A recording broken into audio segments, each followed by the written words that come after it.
Pero Dios no lo deja, Dios está allí guardando a su sierva, a su siervo, a su hijo, para prosperarle y levantarlo. Conoceréis la verdad y la verdad os hará libre. Van a salir maestros para llevar la gloria a todas las naciones. Creer en la palabra, creer en la palabra. No temas porque yo estoy contigo. Y cuando llegue el gobierno de Dios, las estructuras humanas. Gracias, te doy gracias. Dios bendiga a todos mis hermanos y hermanas. ¿Cómo están? Aleluya. Hoy vamos a compartir un tema que hemos llamado Viviendo la vida de fe.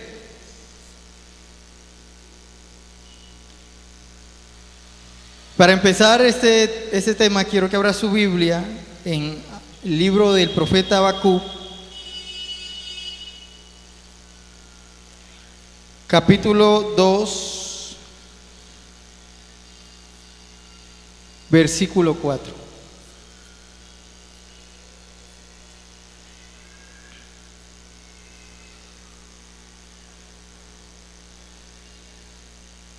Habacuc, capítulo 2, versículo 4.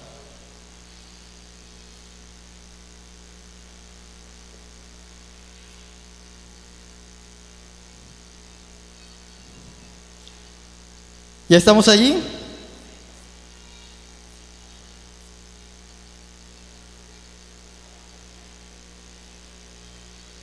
Estoy esperando que algunos lo encuentren.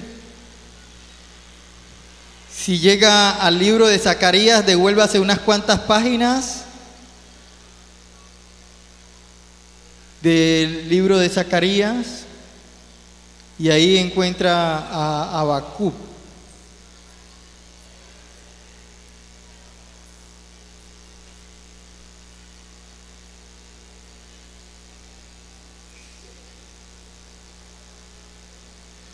¿Ya lo encontramos? Ok. Si no lo encuentra así, váyase al último libro del Antiguo Testamento, que es Malaquías, y se devuelve, encuentra a Zacarías, y unas páginas más atrás encuentra a Habacuc. Bueno, ahí hay un versículo clave en esta mañana, en la palabra que vamos a compartir. Habacuc capítulo 2, versículo 4 dice: he aquí aquel cuya alma no es recta se enorgullece. ¿Estamos ahí? Mas el justo vivirá por fe. ¿Así dice en su Biblia? ¿Cómo vivirá el justo? Por fe. Eso lo dejó allí plasmado el profeta Habacuc. En esta versión que yo tengo aquí dice de esta manera: el insolente no tiene el alma recta, pero el justo vivirá por su fe.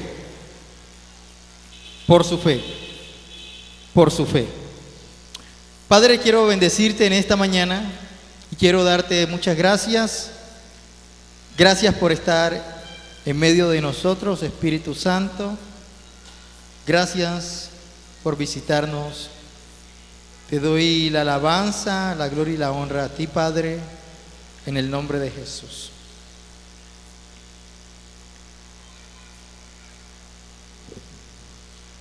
Dios ha puesto en cada uno de nosotros una medida de fe. ¿Cuántos saben eso? Es más, para que nosotros pudiésemos creer en Jesucristo, aceptarlo y recibirlo como Señor y como Salvador, el mismo Espíritu de Dios, el Señor tuvo que venir y colocar en nosotros una medida de fe.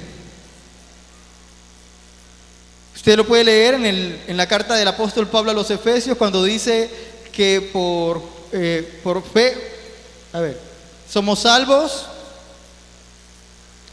Por gracia somos salvos por medio de la fe. Y esto no de nosotros, pues es un don de Dios.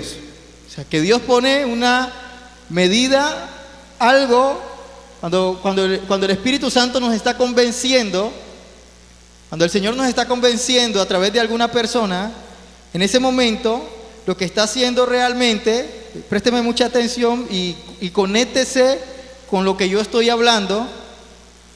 Cuando alguien nos está hablando por el Espíritu Santo, lo que está haciendo el Señor es sembrando una semilla de fe en nosotros. ¿Aló? Algunos no la deja que la siembren, la rechazan, pero otros disponen su corazón y entonces la semilla es plantada. Y cuando la semilla es plantada, ¿sí? Entonces usted inmediatamente recibe a Jesús como Señor y como Salvador. De ahí que en ese momento se abren sus ojos y usted comienza a ver las cosas desde otro punto de vista. Comienza a mirarlas de otra manera. Algunos es como si hubieran estado dormidos todos sus 15, 20, 30, 40, 50 o 60 años y como que en ese momento hubieran despertado. ¿Cierto? Uy, yo creo que estaba haciendo y yo por qué vivía de esa manera. Uy, Señor. Y lo que todos decimos siempre, ¿por qué no me llamaste antes? ¿Cuántos dijeron eso? ¿Por qué no te conocí antes? ¿Por qué perdí tanto tiempo? Bueno, y toda esa queja que nosotros tenemos cuando se nos abren los ojos por esa semilla que fue plantada en nosotros. ¿Sí? Así que es una semilla, la podemos comparar, esa medida de fe la podemos comparar con una semilla, ¿sí? Plantada en nuestro espíritu. Oiga, en nuestro espíritu, podríamos decir en nuestro corazón. Nos referimos al decir el corazón en nuestro espíritu, ¿sí? Pero esa semilla que fue implantada en nosotros tiene que seguir creciendo, tiene que seguir desarrollándose. Esa semilla no puede quedarse allí, así como usted siembra una semilla en una matera, en la tierra, en un lugar. Ella no puede quedarse allí. Ella tiene que comenzar a desarrollarse. Así que esa semilla tiene que crecer, ¿sí? Hasta llegar a ser lo que Dios haya determinado que sea. Entonces Dios plantó la semilla en nosotros. ¿Quién plantó la semilla de fe en nosotros? Cuando usted planta una semilla, usted tiene que crearle también las condiciones a esa semilla para que crezca sanamente. ¿Estamos aquí? Tiene que crearle las condiciones. Entonces, muchas de las señoras, damas que están aquí, sembraron una semilla y van siempre allá a su matera y están echándole agua, ¿cierto? Y están sacando la matera al sol y están haciendo todo ese proceso. A veces le están abonando, están comprando abono, ¿cierto, damas que están aquí? ¿Cuántos hombres hacen eso? A ver. Oh, gloria a Dios. Felicitaciones. Qué bueno. Entonces, vemos que el que siembra la semilla está interesado en que la semilla crezca, se desarrolle, y entonces tiene que crear las condiciones para que esto suceda. Entonces Dios siembra la semilla, pero Dios también provoca las condiciones para que la semilla se desarrolle y crezca lo suficiente, lo que Él ha determinado que crezca. A ver, ¿a cuántas de ustedes, damas y caballeros que están aquí, que han sacado la matera al sol para que le caiga el sol en un tiempo, les ha sucedido que cuando echaron de ver ya la matera se entró a la casa porque estaba el sol muy duro? O cuando la sacó a la lluvia, usted la sacó y de repente la matera usted miró y, hey, ¿qué pasó? La matera se entró a la casa. ¿Aló? Eso no sucede, ¿cierto? Con una matera. Pero sí sucede con nosotros. Nosotros somos como una matera en donde se plantó la semilla, pero que cuando viene la lluvia a veces, cuando Dios nos saca la lluvia, ¿nosotros qué queremos hacer? ¿Guardarnos de qué? Y cuando nos saca el sol para que las condiciones estén propicias, nosotros tampoco queremos mucho sol. Queremos estar bajo la sombra. Pero es Dios quien está provocando las condiciones para que la semilla crezca. Regularmente, cuando Dios permite las condiciones para que nuestra fe se desarrolle, entonces lo que nosotros hacemos es escondernos y quejarnos de las circunstancias que estamos viviendo, siendo que esas son las condiciones que Dios está provocando y permitiendo para que nosotros podamos llegar a ser lo que Él ha determinado que seamos. ¿Amén? ¿Cuántos saben que Dios ha determinado que nosotros seamos algo, alguien, y que Él ya tiene el nombre y ya sabe lo que debemos llegar a ser? ¿Cuántos saben eso? A Jeremías le dice: antes que te formase en el vientre te conocí, y antes que nacieses te santifiqué, y te di por profeta a las naciones. ¿Ven? Antes ya Dios lo había mirado, lo había escogido, y llegó el tiempo cuando tenía que cumplirse lo que Dios había determinado para Jeremías. Pero nosotros a veces no queremos las condiciones para crecer, para desarrollar una vida de fe.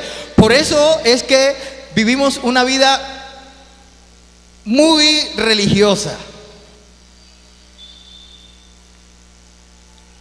Por eso muchas veces estamos estancados, detenidos en un lugar, y no podemos llegar a donde Dios quiere. Por eso no podemos ver los milagros, las señales, las maravillas y los prodigios que Dios tiene, que Dios quiere que se realicen dentro de su iglesia, porque estamos detenidos. Un ejemplo de estancamiento es lo que sucedió a Israel.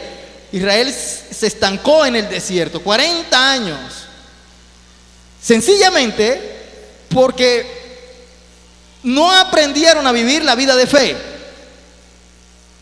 Ellos querían siempre estar bajo la sombra de la nube. ¿Aló? Y bajo el calorcito del fuego en la noche. Ellos no querían nada que fuera al extremo, que los hiciera sentir mal. Ellos querían mucha comodidad. Diga conmigo, comodidad. Y así muchas veces somos nosotros. Queremos solamente la comodidad. Es más, cuando nos acercamos a Jesús, queremos estar cómodos. No queremos que nada, absolutamente nada, nos incomode. Pero precisamente por lo que Dios quiere hacer con nosotros es que tiene que incomodarnos. Listo, hermanos. Vamos a hablar en este tema y vamos a tomar como referencia brevemente al apóstol Pablo. ¿Sí? Vamos a tomar como referencia al apóstol Pablo, de un hombre que vivió la vida de fe. La vida de fe. La vida de fe se vive hoy, mañana, pasado mañana, y se tiene que vivir continuamente. Es algo continuo. Porque nosotros decimos, yo creo en Dios, pero la realidad es que a veces no le creemos a Dios, porque cuando estamos bajo presiones y bajo situaciones críticas, nosotros hacemos lo que no deberíamos hacer si estuviéramos viviendo la vida de fe. ¿Estamos aquí, hermanos? Miremos a Pablo como ejemplo. ¿Quién era Pablo? El apóstol Pablo fue un hombre que nació en una familia acomodada. Se levantó en el seno de una casa que tenía, de una familia que tenía mucha comodidad. Pablo tenía el privilegio de tener ciudadanía romana. Eso era tremendo privilegio. ¿Sí? Fue a la mejor universidad de su tiempo, la universidad dirigida por Gamaliel. Así que Pablo era un hombre muy orgulloso de todo lo que tenía, de la familia en la que se había levantado, de la universidad a la que había ido, ¿sí? De tener una ciudadanía romana y sobre todo de haber estudiado bajo los pies de Gamaliel, quien era un fariseo, ¿sí? Y Pablo también era fariseo, había estudiado a los pies de Gamaliel. Así que Pablo era una persona muy importante y Pablo era un hombre demasiado orgulloso, ¿sí? Celoso de la doctrina que se le había enseñado en su escuela de farisaica. Así que Pablo tenía todas esas cosas. Pero ¿qué le sucedió a Pablo? ¿Qué le sucedió? Vamos a Hechos capítulo 9.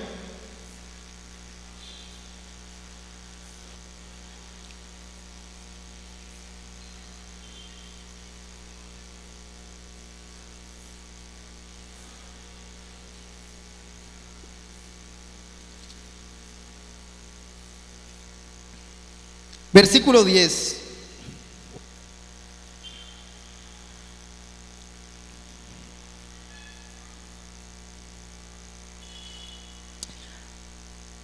Había en Damasco un discípulo llamado Ananías. Estoy en Hechos capítulo 9, versículo 1, perdón. 9:1. Mientras tanto, Saulo respiraba aún amenazas de muerte contra los discípulos del Señor. Si la versión en que estoy leyendo no coincide con la suya, no se preocupe, es lo mismo. Se presentó al sumo sacerdote y le pidió carta de extradición para las sinagogas de Damasco. Tenía la intención de encontrar y llevarse preso a Jerusalén a todos los que pertenecieran al camino, fueran hombres o mujeres.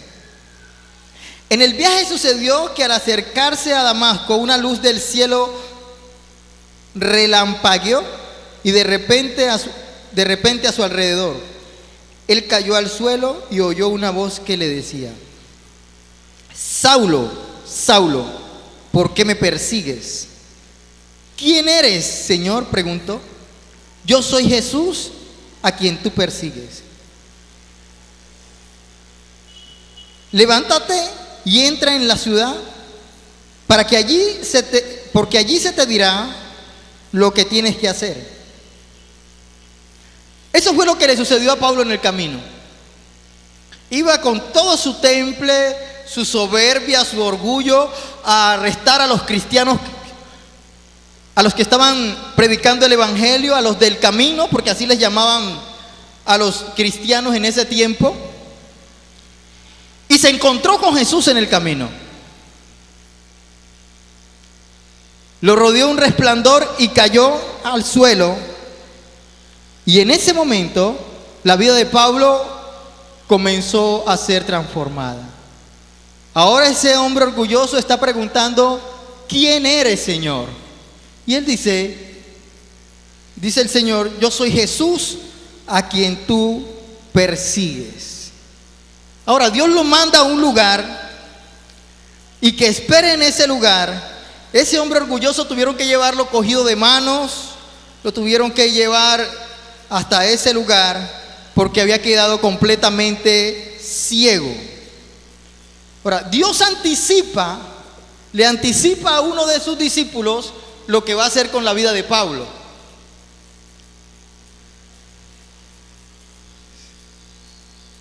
Hay ocasiones donde nosotros pensamos que Pablo se convirtió y ya Pablo comenzó a ser usado de una manera extraordinaria, pero Pablo sufrió un proceso y Pablo tuvo que aprender a vivir la vida de fe. ¿Estamos aquí? Entonces miremos en el versículo 10. Versículo 10.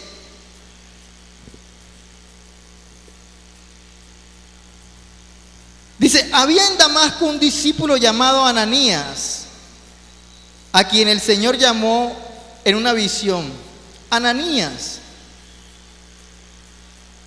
Y él respondió: heme aquí. Anda y ve a la casa de Judas, en la calle llamada Derecha, y pregunta por un tal Saulo de Tarso. Está orando y ha visto en visión a un hombre llamado Ananías que entra y pone las manos sobre él para que recobre la vista. Entonces Ananías respondió: Señor, he oído hablar mucho de ese hombre y de todo el mal que ha causado a tus santos en Jerusalén.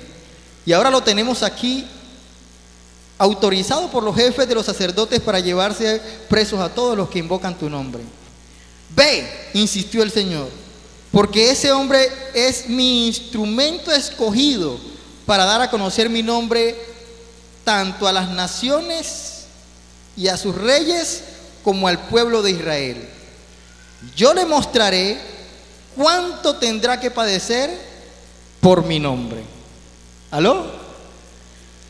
Allí Dios le hizo un anticipo a un discípulo del proceso que tenía que vivir el apóstol Pablo para poder llegar a ser un hombre de Dios, un hombre de fe, un hombre que realmente pudiese servir al Señor. ¿Sí? En 2 de Corintios capítulo 11, versículo 24, encontramos un resumen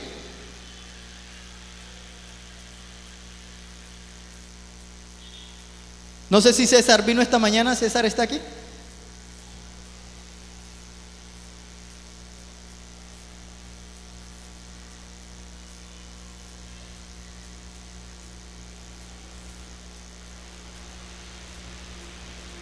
Segunda de Corintios 11, versículo 24. Ahí encontramos un resumen del proceso que vivió Pablo. Leamos, dice: y después de dar gracia, Segunda de Corintios 11, 24.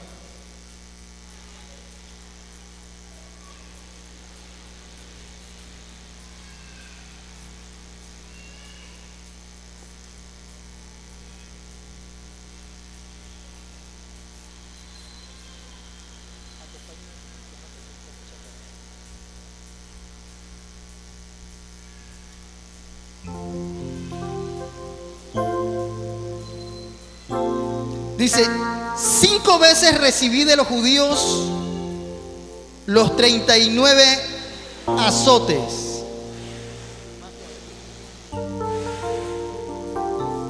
y 3 veces me golpearon con vara. Una vez me apedrearon, 3 veces naufragué, y pasé un día y una noche como náufrago en alta mar. Y mi vida ha sido un continuo ir y venir de un sitio a otro, en peligros de ríos, peligros de bandidos, peligros de parte de mis compatriotas, peligros a manos de los gentiles, peligros en la ciudad, peligros en el campo, peligros en el mar y peligros de parte de falsos hermanos. He pasado mucho trabajo y fatigas, y muchas veces me he quedado sin dormir. He sufrido hambre y sed, y muchas veces me he quedado en ayunas. He sufrido frío y desnudez. Y como si fuera poco, cada día pesa sobre mí la preocupación por todas las iglesias. Cuando alguien se siente débil, no comparto yo su debilidad. Y cuando a alguien se le hace tropezar, no ardo yo de indignación? Si me veo obligado a jactarme, me jactaré de mi debilidad. Bueno, hasta allí. Ese es un resumen de un proceso que vivió Pablo enorme. ¿Estamos aquí? Pero cuando usted lee las epístolas del apóstol Pablo, regularmente siempre empiezan con una acción de gracias y con una alabanza a Dios, ¿sí o no? Regularmente dicen esto: bendito sea el Dios y Padre de nuestro Señor Jesucristo. ¿Cuántos están aquí? ¿Sabe por qué? Pablo aprendió a vivir la vida de fe. Y la vida de fe es una vida que aprende a vivir sin quejarse. Dígale a su hermano que estás a su lado: deja de estarte quejando.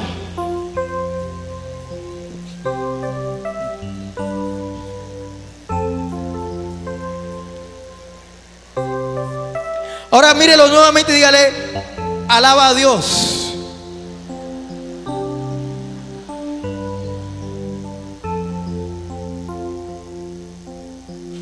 La vida de fe se aprende a vivir.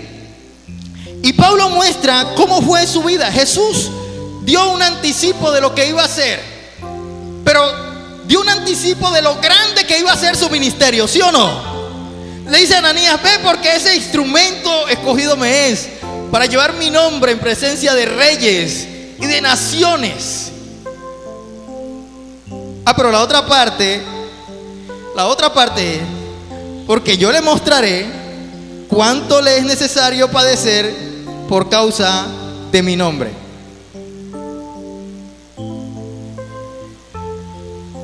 Hermanos, y cuando Dios está sacudiéndonos a veces, cuando Dios está haciendo lo que Él quiere hacer en la vida de nosotros, nosotros resistimos la voluntad de Dios. ¿Aló? Nosotros le echamos la culpa a todo el mundo cuando estamos pasando por cosas difíciles. Que el pastor tiene la culpa porque no me ha venido a visitar, que el líder no me ha visitado, que fulano, el marido, la mujer, los hijos. Si usted fuera otra clase de marido, yo viviría mejor mi vida cristiana. Si usted fuera otra clase de esposa, yo sería mejor cristiano. Mejor dicho, tenemos miles de cosas que decir. Cuando Dios, en medio de esa circunstancia que está permitiendo, lo que quiere es desarrollar esa semilla, ¿aló?, que plantó, que depositó en el espíritu de cada uno de nosotros. Así que somos la matera, una matera que tiene pies, manos y razona tanto que se esconde, se quita de la lluvia, se quita del sol, porque quiere estar en la comodidad. A su nombre.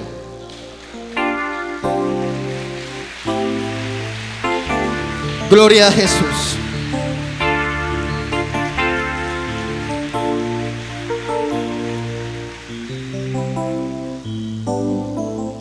Vemos a Pablo en una cantidad de situaciones que usted quizás le ha tocado pasar de alguna manera. Hambres, aflicciones, situaciones económicas crudas, difíciles, gente que se levanta contra usted con cosas bien feas, y regularmente estamos reaccionando mal.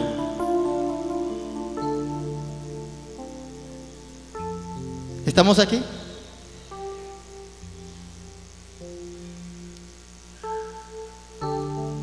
Regularmente no estamos dejando que Dios haga lo que Él quiere hacer. Pablo tuvo que aprender a morir. Vamos a mirarlo en 2 de Corintios capítulo 4 versículo 7.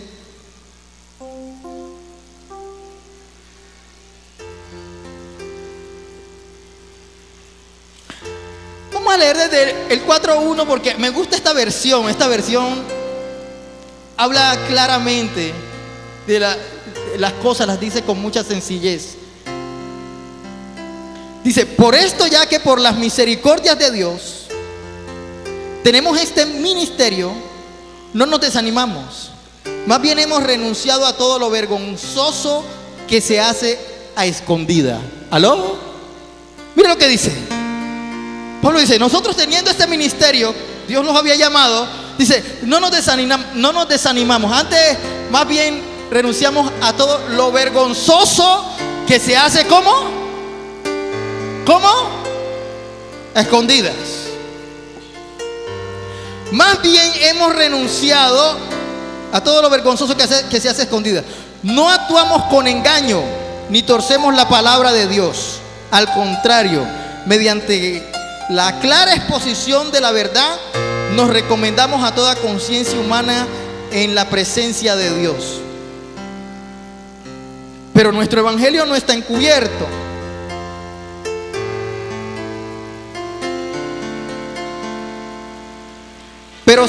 Pero si nuestro evangelio está encubierto, lo está para los que se pierden. El Dios de este mundo ha cegado la mente de estos incrédulos para que no vean la luz del glorioso evangelio de Cristo, el cual es la imagen de Dios. No nos predicamos a nosotros mismos, sino a Jesucristo como Señor.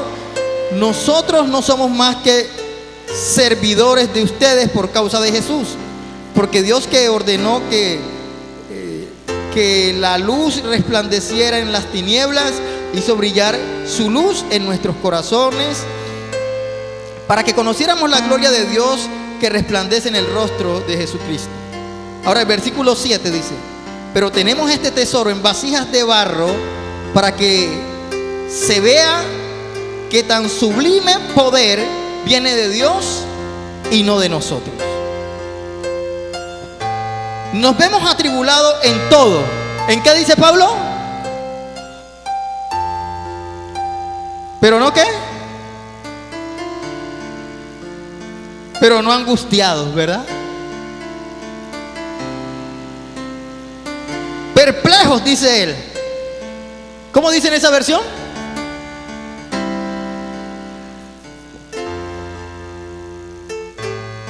En apuros, pero no desesperados. Perseguidos, pero no qué? Pero no desamparados. Derribados, pero qué? Pero no destruidos. Donde quiera que vamos, siempre llevamos en nuestro cuerpo la muerte de Jesús, para que también la vida de Jesús se manifieste en nuestro cuerpo. Pues a nosotros los que vivimos, siempre se nos entrega la muerte por causa de Jesús, para que también su vida se manifieste en nuestro cuerpo mortal. Así que la muerte actúa en nosotros y en ustedes la vida. Entonces, mire Pablo cómo aprendió. Dice que están angustiados en todo, mas no desesperados. Perseguidos, mas no desamparados. Derribados, pero su fe está diciendo, no estoy destruido.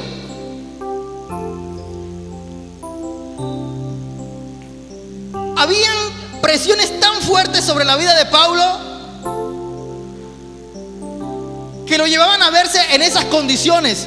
Pero en medio de todas esas condiciones adversas, Pablo veía la luz de Jesús. Y Pablo sabía que Jesús estaba con él. ¿Aló? Por eso permanecía. Por eso se esforzaba.